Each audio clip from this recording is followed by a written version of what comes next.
Guadalupe Hoy. Muy buenas tardes amigos, bienvenidos de nuevo a su programa Guadalupe Hoy. Los saluda su amigo y servidor Jesús Hernández Roldán. Estamos con mucho gusto compartiendo con ustedes la devoción a Nuestra Señora de Guadalupe en este programa producido por 5 Radio y el Centro de Estudios Guadalupanos UPAEP. Antes de iniciar les comento que estamos en el día sábado 8 de marzo del año 2014. El santoral nos indica que festejamos a San Juan de Dios, español, quien dedicó su vida a atender a enfermos pobres; San Beremundo, monje benedictino de la España medieval; el beato Faustino Míguez, sacerdote escolapio y fundador del Instituto Calasancio de Hijas de la Divina Pastora; a San Vicente Kadlubek, obispo de Cracovia en el siglo XIII, quien fue el primer polaco que ingresó a la orden cisterciense; y San Teófilo de Nicomedia, quien participó en el conflicto contra los iconoclastas durante el siglo IX. Felicitamos a quienes llevan algunos de estos nombres. Les enviamos un afectuoso abrazo de parte del Centro de Estudios Guadalupanos UPAEP. Les recuerdo que hoy es el Día Internacional de la Mujer, por lo cual se presta perfectamente en un programa en el que estamos precisamente hablando de Nuestra Señora de Guadalupe, la Virgen María, el modelo de mujer por excelencia. Tenemos como siempre un regalo para ustedes. Es el libro titulado Algunas preguntas y respuestas sobre la Virgen de Guadalupe, cuyo autor es el arqueólogo Eduardo Merlo. Este libro lo rifaremos al final del programa, así que llamen y participen. Estamos atendiéndolos en el 273-3301 y 273-3302. Verónica Palmerín nos acompaña hoy recibiendo sus llamadas. Voy a presentar a nuestros invitados, que tenemos varios. Nos acompañan el día de hoy para compartir sus diversos puntos de vista, sus conocimientos y la devoción guadalupana. Y les presento a Antonio Camacho, quien es licenciado en Relaciones Internacionales y actualmente estudiante de la maestría en Historia. Antonio, buenas tardes. ¿Qué tal, Jesús? Muy buenas tardes. Un saludo a todo tu auditorio. Felicidades a todas las mujeres en su día. Bueno, en especial a mi esposa y mi mamá, un cordial saludo. Perfecto. Nos acompaña también Claudia Mena, quien es maestra en Economía y quien es mi amiga desde hace unos años. Claudia, ¿cómo estás? Hola Jesús, buenas tardes Antonio, Rodrigo, un gusto compartir con ustedes este espacio. Feliz Día de la Mujer también, a todas las mujeres. Y ya que mencionaste a Rodrigo de la O, quien nos acompaña, está terminando actualmente su doctorado en Historia. Buenas tardes, Rodrigo. ¿Qué tal? Muy buenas tardes, muchas gracias por la invitación y por supuesto uniéndome a la felicitación a todas las mujeres y recalcando el saludo especial para mi esposa. Perfecto. Pues nuestros invitados nos van a ayudar a responder una pregunta, amigos radioescuchas. Y la pregunta es, ¿por qué es importante la historia? ¿Por qué es importante el estudio de la historia? Déjenme decirles que nosotros 4 compartimos el gusto por la historia y la devoción guadalupana. Entonces lo que queremos hacer es estudiar y responder por qué es importante la historia y relacionarlo con el tema de la Virgen de Guadalupe, que es un tema eminentemente religioso, pero también histórico. ¿Qué es la historia? Es una pregunta bastante compleja que se ha tratado de responder a lo largo del tiempo de muchas maneras. Entonces, para eso vamos a compartir puntos de vista sobre el estudio histórico. Déjenme decirles que aunque yo tengo mi propio punto de vista, quisiera ahora conocer el de nuestros invitados, que sin duda tendrán cosas muy interesantes que compartir con nosotros. Ya que es Día Internacional de la Mujer, sugiero, amigos, que Claudia nos explique ¿por qué ella está interesada en el tema de la Virgen de Guadalupe? Yo la conocí hace unos años por correo electrónico debido a que compartimos la devoción guadalupana. Y entonces me interesaría preguntarte, Clau, ¿por qué es importante para ti Nuestra Señora de Guadalupe, no solo como devoción católica, espiritual, sino también como tema de estudio? Porque tú no solo amas a la Virgen y le tienes devoción, también la has estudiado. ¿Por qué, Clau? ¿Nos puedes compartir? Claro que sí, Jesús, les comparto brevemente, ahora sí que un poco de mi historia. Básicamente mi formación ha sido de economista, siempre en la parte científica. La parte de las ciencias humanistas nunca fue realmente de mi interés, ni la historia, ni filosofía, ni nada que tuviera que ver con ello.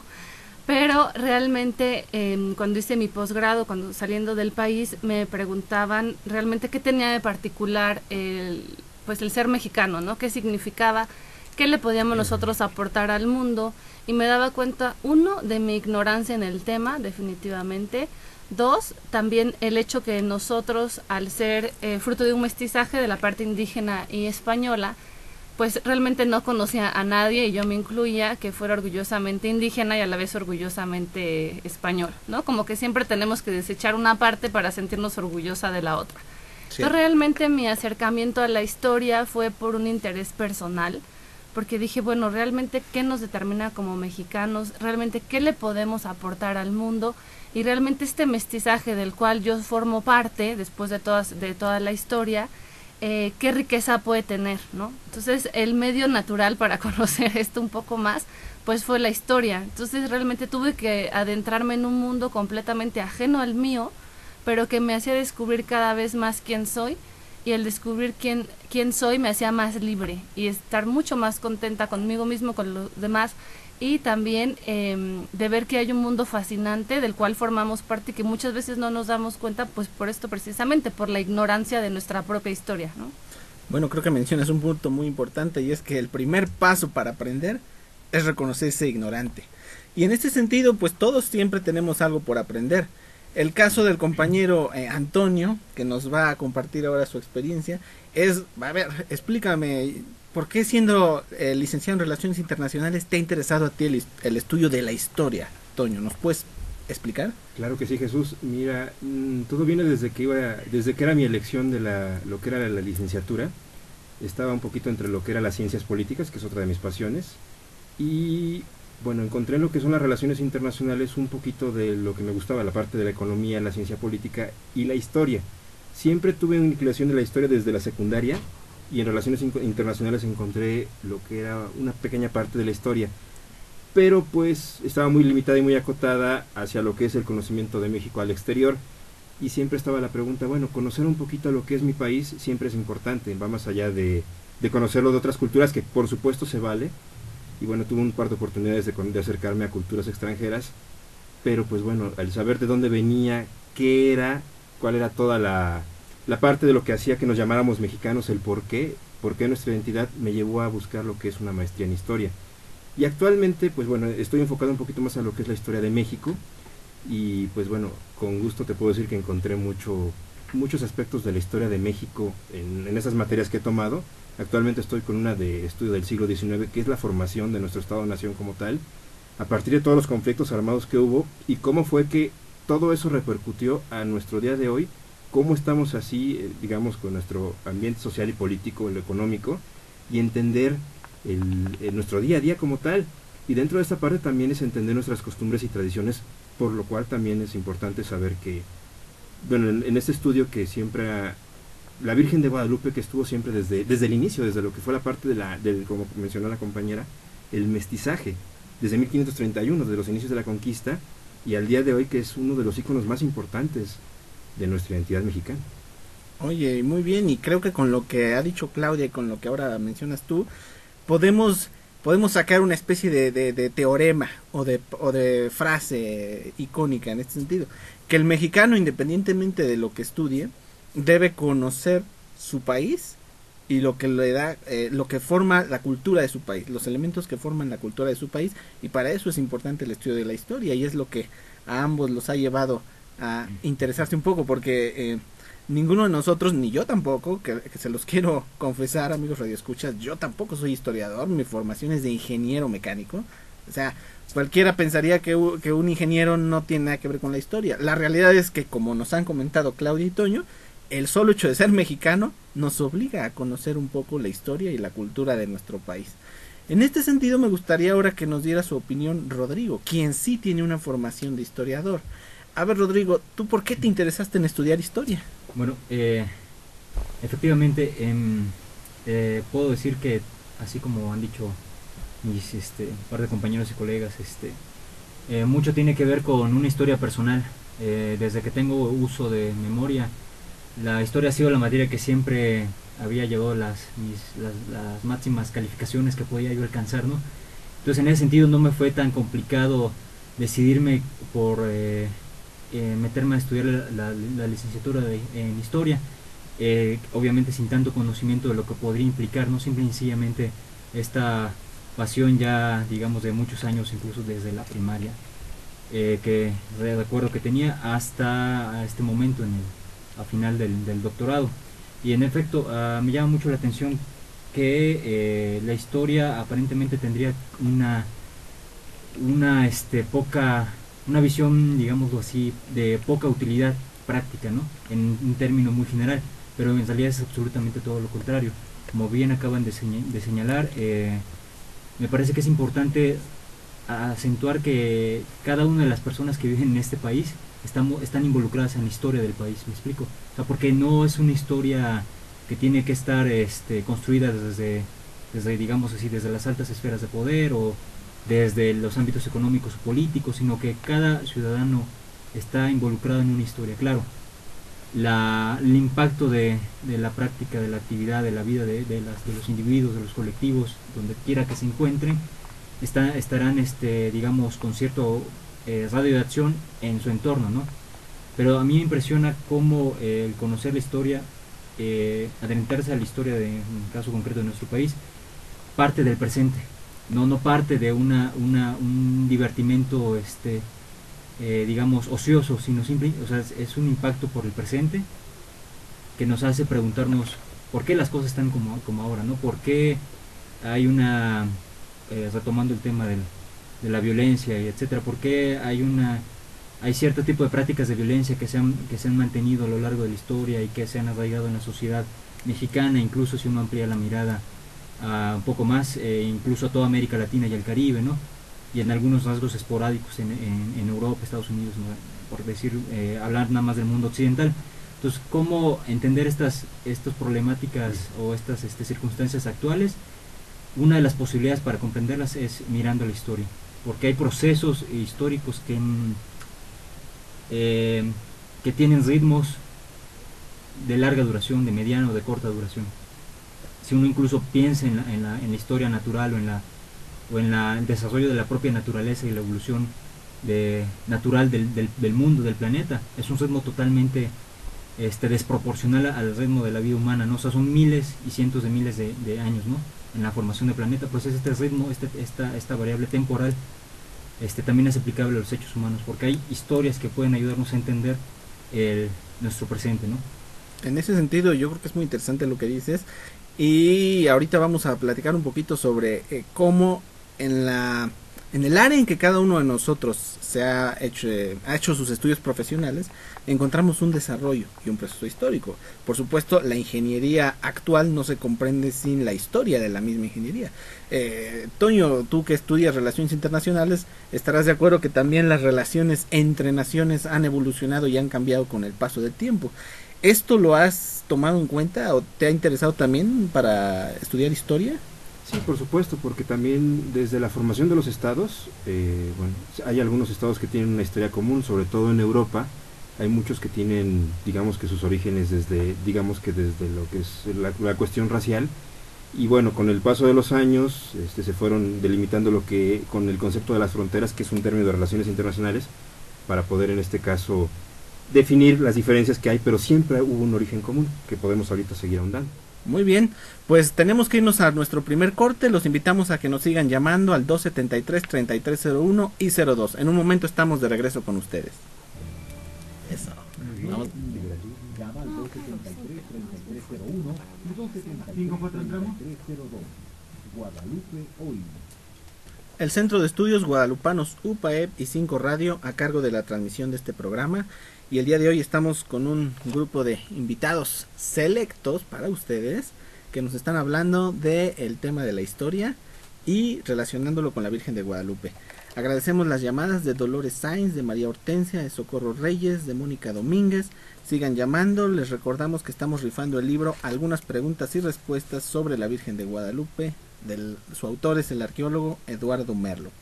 Muy bien, pues nos estabas comentando, Toño, de cómo se relacionó el tema de la historia con tu tema de estudio, y estamos de acuerdo en que cada área del conocimiento humano tiene su propio desarrollo histórico, su propio proceso. En este sentido, como que la historia es el proceso que ha dado lugar a lo que hoy existe. Como para terminar la idea que nos estabas compartiendo antes del corte, ¿qué nos podrías decir? Bueno, por ejemplo, lo que son las relaciones internacionales es una amalgama entre dos grandes ciencias, que es la ciencia política y la historia. Digamos que le podríamos poner el título de que es una hija de esas dos, de ahora sí que de esas dos ciencias, como comenté. Y pues bueno, en el caso de nuestro México, el estudio de la historia de México nos conlleva por supuesto el estudio de la historia política de México y la política exterior de México. Cómo a partir de desde que nos llamamos México, después de la época independiente, nuestro país fue suscribiendo lo que son sus tratados, sus acuerdos y sus relaciones con cada país. Desde el siglo XIX nos fueron reconociendo en distintos momentos de la historia, unos al principio, por ejemplo, Francia fue de los primeros países en reconocernos, España fue de los últimos como tal para reconocernos. Qué raro. Sí, evidentemente sí. Y pues bueno, al conocer cómo ha actuado nuestro país en sus relaciones exteriores, en relaciones internacionales, nos da una idea de por qué nuestra política exterior actualmente es tan pragmática. Somos pacifistas, somos un país de no lucha, de no manejo de armas, que se caracterizó, sobre todo en el siglo XIX, de ser un país que trataba de buscar mediaciones entre conflictos entre otras naciones. Llámese conflictos con Centroamérica, conflictos con Sudamérica. México siempre presentaba buenos oficios para resolverlo. Siempre ha sido conciliadora su política exterior. Oye, pues qué interesante está eso. Y no se les olvide que además de pacifistas, somos un país guadalupano, ¿eh? En este sentido, Clau, tú que también eres guadalupana, dinos, ¿dirías tú que el tema de la Virgen de Guadalupe te ha ayudado a comprender un poco más a tu país y a tu identidad? Sí, absolutamente. Creo que la parte más importante para mí dentro del estudio guadalupano es la comprensión de lo que es el mestizaje del cual yo formo parte. O sea, porque no es una comprensión solamente de un concepto abstracto, el mestizaje, sino es la comprensión de mí misma, ¿no? De reconocer cuál es la belleza de las dos civilizaciones de las cuales yo soy fruto, Eso. que es la parte indígena que ha sido estudiada muchas veces desde un punto de vista reduccionista, en el que no se enaltece lo que realmente fueron, ¿no? Una gran civilización con un sentido religioso absoluto, muy grande, y que realmente el hecho de estudiarlos a ellos me hace querer mi parte indígena, porque la empiezo a conocer, porque empiezo a ver, me identifico con ellos en muchas cosas, sobre todo en esta parte del sentido de la vida, de la búsqueda de algo más, del saber que todo lo que uno hace tiene una misión, ¿no? Entonces esta parte indígena, digamos, es algo fuerte. Mientras más estudio, en particular a los aztecas, más me adentro en ellos y más los comprendo a ellos y más me comprendo a mí misma, ¿no? Se vuelven unos compañeros de camino. Por otra parte, la parte española, que también muchas veces es menospreciada, ¿no? Los gachupines y así que luego les llamamos, pero que realmente también me hacen ver que eran hombres y mujeres que tenían un deseo muy grande, no solo de la conquista, que es en lo que se ve, sino realmente de trascender, ¿no? De dejar sus casas y de buscar algo más, tratando de construir siempre algo mejor, un pueblo mejor, ¿no? Del cual muchas veces lo lograron, muchas veces no.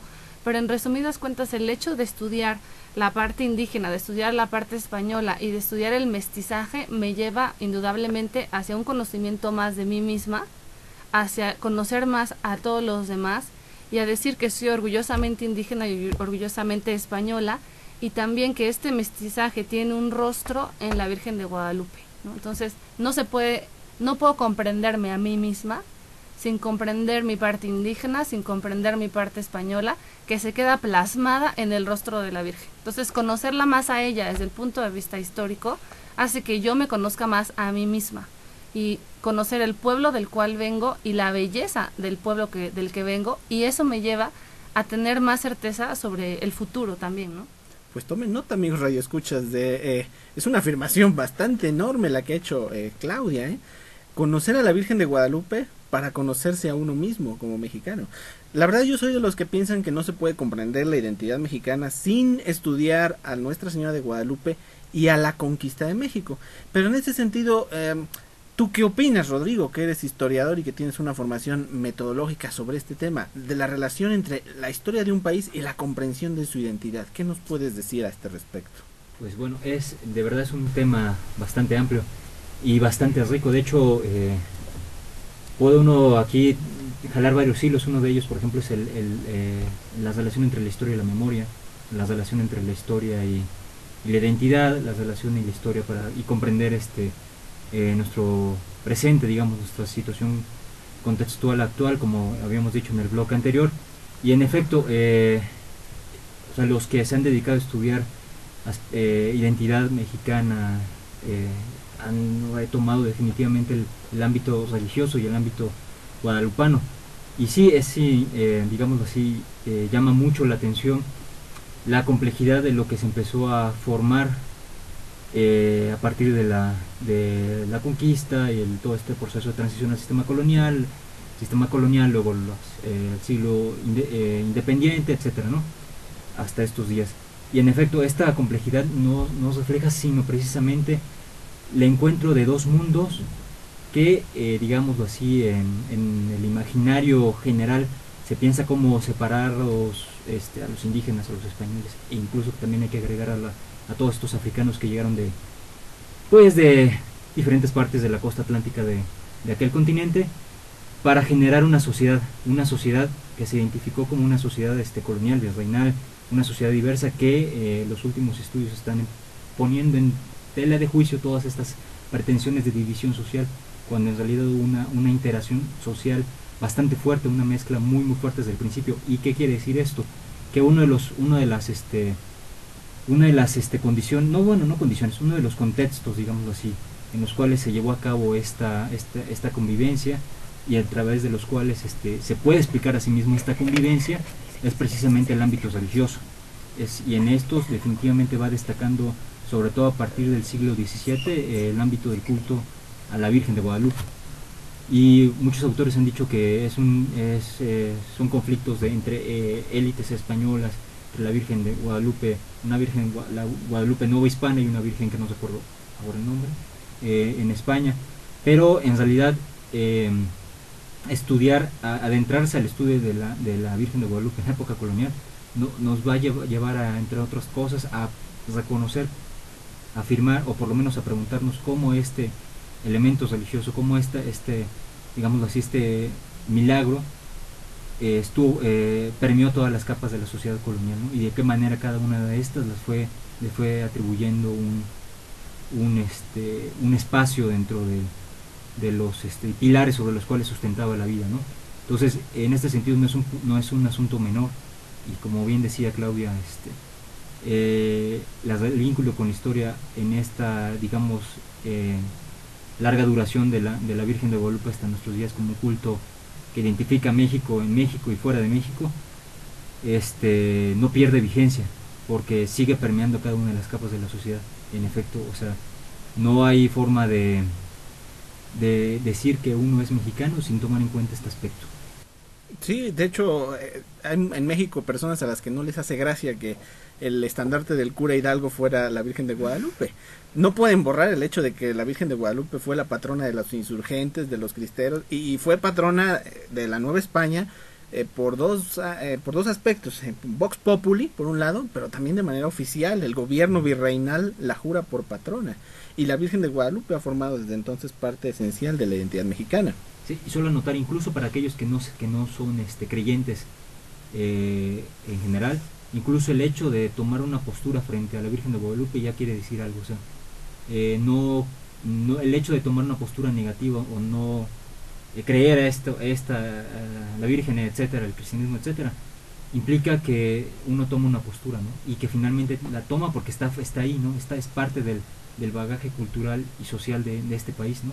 Entonces, creo que sería, en mi punto particular de vista, que mucho más grave ni siquiera tomarlo en cuenta, ¿no? Porque estaría faltando, aunque le guste o no, a un contexto cultural y social en el cual uno está inmerso, ¿no? Bueno, la puedes amar o la puedes rechazar, pero ignorarla es casi imposible. Yo conozco autores de libros de historia muy liberales que, sin embargo, tienen que mencionar el hecho. Digo, al cura Hidalgo, en prácticamente todas las representaciones que se han hecho de él, se le representa cerca de la Virgen de Guadalupe. Fue su estandarte. Y a Hidalgo, de plano, lo tienes que mencionar en cualquier libro o estudio de historia de México. Oye, esto que encuentro es bastante interesante. Y tú, Clau, por ejemplo, ¿qué importancia ha tenido para ti Nuestra Señora de Guadalupe a raíz de tu acercamiento con ella por este aspecto de lo indígena y lo español? En ella encuentras el mestizaje, correcto, en ella te encuentras a ti misma. Y desde entonces, bueno, ¿cuál es el siguiente paso? ¿Qué sigue después de haberla reconocido como parte de ti misma? Bueno, creo que es parte de un camino, definitivamente. O sea, no puedo decir que ya conozco a la Virgen, no puedo decir que ya conozco la historia ni nada. Me doy cuenta simplemente que el haber seguido esta pregunta, ¿no? De realmente quién soy, cuáles son mis orígenes, qué me determina como mexicana, etcétera, es algo que voy descubriendo poco a poco. Uno, sí, a través de la historia, y dos, sí, a través de las preguntas, ¿no? Porque podría no identificarme con los indígenas, aún conociendo mucho sobre los indígenas, como en la mayoría de nuestros libros de texto, que nos ponen datos, y que sin embargo uno puede al final no identificarse con el indígena porque no tiene esta parte de sentido religioso, ¿no? Entonces es un tema... Es un proceso que está todavía en desarrollo. Sí, exactamente. Muy bien, pues amigos, es hora de irnos a un pequeño corte. Les recuerdo, estamos en el 273-3301 y 02. Verónica Palmerín espera sus llamadas. Regresamos en un momento. 3302. Ok, entramos. Hoy. Amigos, estamos de regreso en su programa Guadalupe Hoy del Centro de Estudios Guadalupanos UPAEP y 5 Radio. Nuestros invitados nos han dicho cosas bastante interesantes y quiero que sigamos platicando. Pero antes me gustaría enviar saludos a nuestros radioescuchas que nos han marcado. A Gerardo Valle, quien nos recuerda que los invitemos a las jornadas de la familia que se van a realizar en la UPAEP del 25 al 27 de marzo, de 9 de la mañana a 6 de la tarde. Guadalupe González Díaz nos pide que pidamos por su salud, con todo gusto. Alfonso García, Consuelo Peregrina, Victoria Ramírez y el profesor Rafael Valle nos hace una pregunta que quiero que analicemos en este momento. Nos está preguntando que dónde aparece en la Biblia Virgen de Guadalupe y que por qué tantas vírgenes. Así nos ha hecho esta pregunta. Entonces vamos a preguntarnos nosotros, ¿cómo podríamos abordar esta pregunta? A ver, Clau, ¿qué nos puedes comentar? Bueno, realmente empezando a estudiar lo que es la Virgen de Guadalupe, dentro del estudio que hemos empezado a realizar hace pocos años, lo que nos damos cuenta es que el curso de la historia era uno, ¿no? La parte indígena, la parte de la conquista, y realmente era un pueblo que estaba destinado a perecer, ¿no? Incluso hay una carta de Fray Juan de Zumárraga que dice que si Dios no interviene, realmente la tierra se iba a perder, ¿no? O sea, realmente es un punto crucial, y creo que ese es el punto de inflexión que nos deja ver que realmente, dadas las circunstancias que existían, si no sucedía algo externo, definitivamente se iba a perder todo lo que había ahí, por todo lo que existía, ¿no? Desde la viruela, etcétera. Pero el punto clave aquí, me parece, es que uno no puede negar que a partir de este punto crítico algo sucedió. Podremos llamarle lo que queramos, pero algo sucedió y se genera un punto de inflexión en el cual el curso de la historia cambia.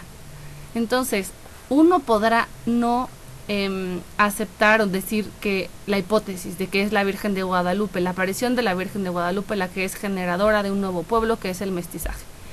Bueno, que se basa en el mestizaje.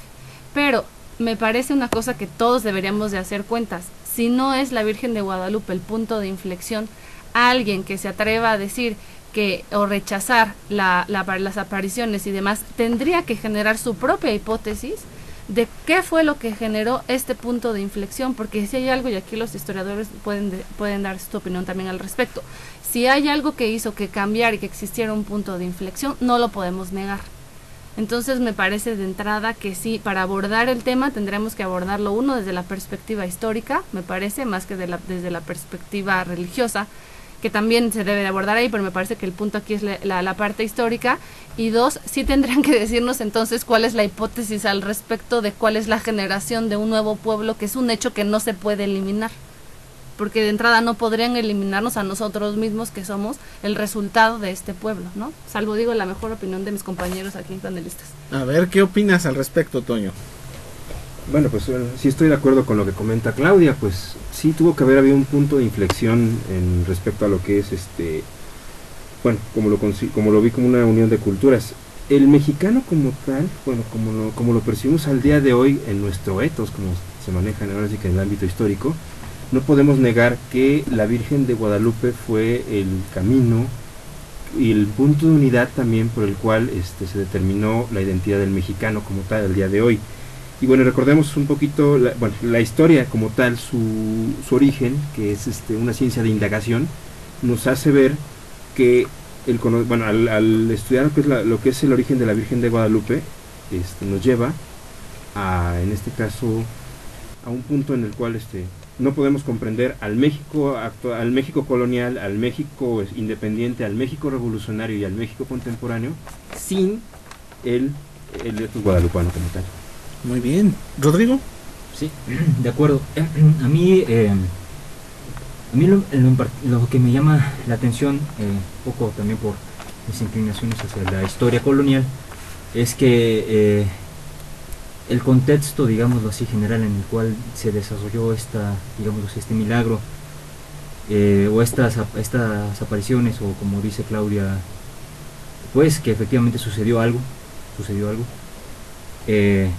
es interesante porque hay un contexto que en término amplio, incluyendo a la Europa de aquel siglo XVI, habla precisamente de que hubo algo que efectivamente fue un pilar que fue desarrollándose como tal a lo largo de la historia colonial, ¿no? En concreto, hacia esos años estaba la reforma protestante en Europa, el cisma religioso, estaba Carlos V, rey Con Martín Lutero. Sí, exacto. Carlos V, rey de Alemania, Carlos I, la misma persona, rey de España, combatiendo al rey francés, Francisco I, peleándose con los moros, luchando contra la reforma protestante, etcétera. Entonces hay una crisis política bélica y de religiosa en Europa, ¿no?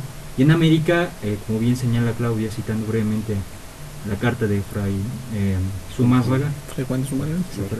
Sí, gracias.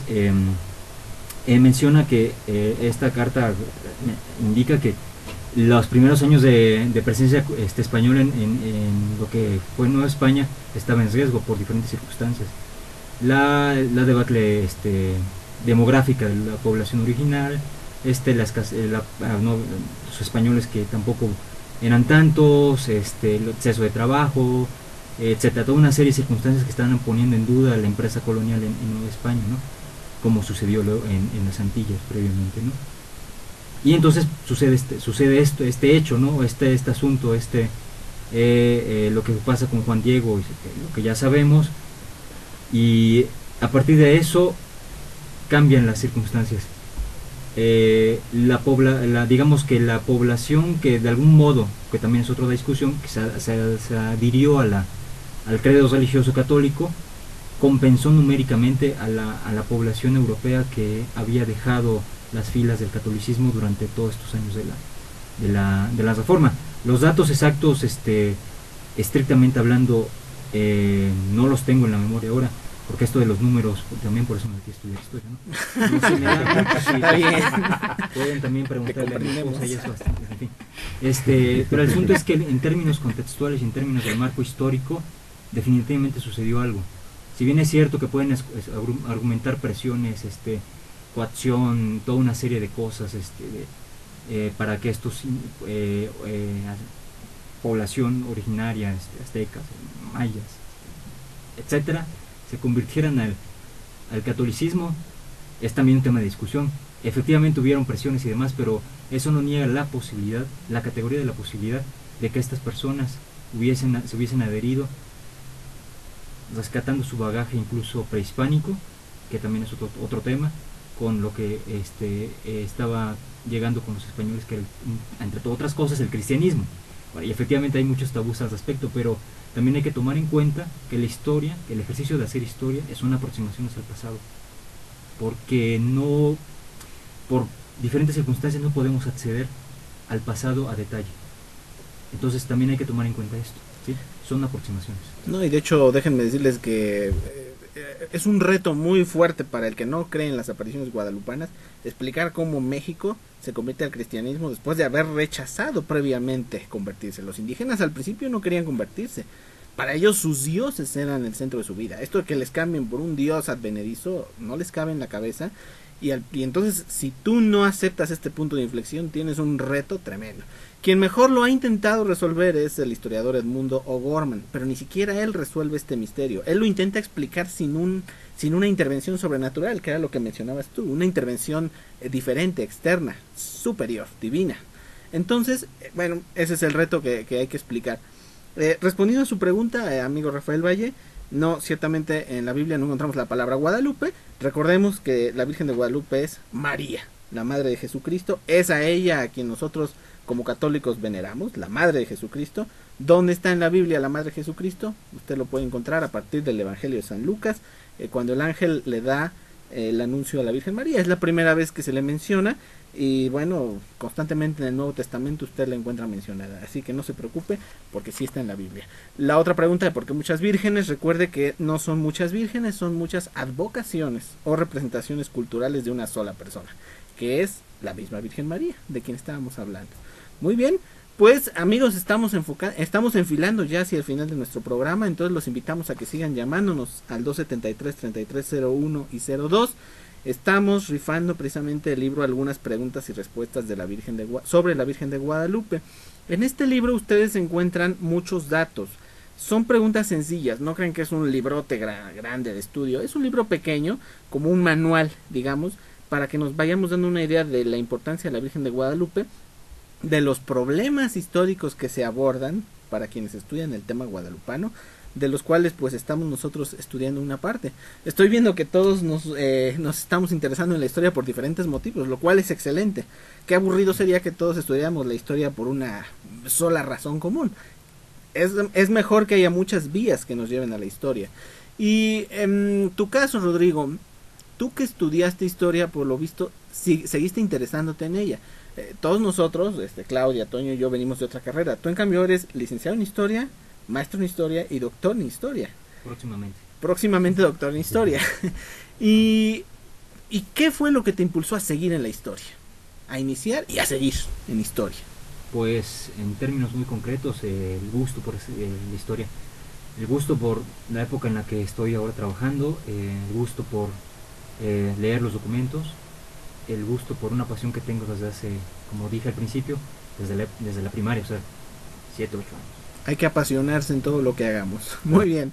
Pues vámonos a un corte, amigos. Regresamos en un momento. 273-3301 y 02. Estamos recibiendo sus llamadas. La UPAEP 5 Radio, a cargo de este programa que estamos hoy haciendo para ustedes con varios invitados que nos siguen compartiendo cosas bastante interesantes. Agradecemos las llamadas de Manuel Martínez, de la señora Sánchez, de Rosalía Vallejo, de Jesús Pablo Jiménez y de la señora Mendoza. Estamos haciendo este programa para ustedes, gracias por sus llamadas. Estamos en la última parte de nuestro programa y yo quisiera cederle la palabra a nuestros invitados para que concluyeran con su participación aquí y con su compartir con los radioescuchas lo que ellos han vivido y en lo que ellos se han interesado. Entonces, Clau, te cedo la palabra, dinos. Gracias, Jesús, por la invitación y gracias a los radioescuchas por escucharnos en esta hora. Bueno, pues para mí solo compartir que el conocimiento de la historia ha sido algo apasionante. Como les comentaba, realmente no era mucho mi interés la historia como materia, a mí siempre más el área un poco más matemática, económica, etcétera. Pero sin embargo, el hecho de descubrir la historia es descubrirme, como decía yo, a mí misma, ¿no? Y poder valorar más en la historia de mi país, poder valorar más la historia de mi familia, de mis orígenes, de dónde vengo, y esto me da certeza sobre el futuro, ¿no? Entonces siento que conocer la parte histórica del país en particular llega a ser liberador, ¿no? Porque uno se siente que forma parte, que pertenece a un pueblo grande, del cual no sabía yo que era tan grande, y al final con esta conciencia, ¿no? De ser hijos predilectos, y de tener una madre que está hoy en el Día Internacional de la Mujer, como bien lo dijiste tú, que es el ejemplo, ¿no? Es el ejemplo porque es la humildad completa, se aparece como mestiza en una época en la que el mestizo era completamente despreciado por los indígenas y por los españoles, pero también se aparece con un manto de reina, ¿no? Entonces ella hace que todos nosotros, con esta humildad que la caracteriza, pero nos hace ver que nosotros, con ese rostro de ella de mestiza, que nos identificamos con ella, también nos lleva a una parte sobrenatural de reina. O sea, el hecho de que sea humilde no le quita la parte de reina, ¿no? Entonces nos invita a esto, nos invita a tener humildad, pero también nos invita a descubrir la belleza que tenemos nosotros de portadores de este pueblo, ¿no? Y ahora sí que si me permiten, en esta parte de también de querer, ese es otro tema, pero es un aviso más bien a aquellas personas que quisieran emprender, que quisieran poner su propio negocio.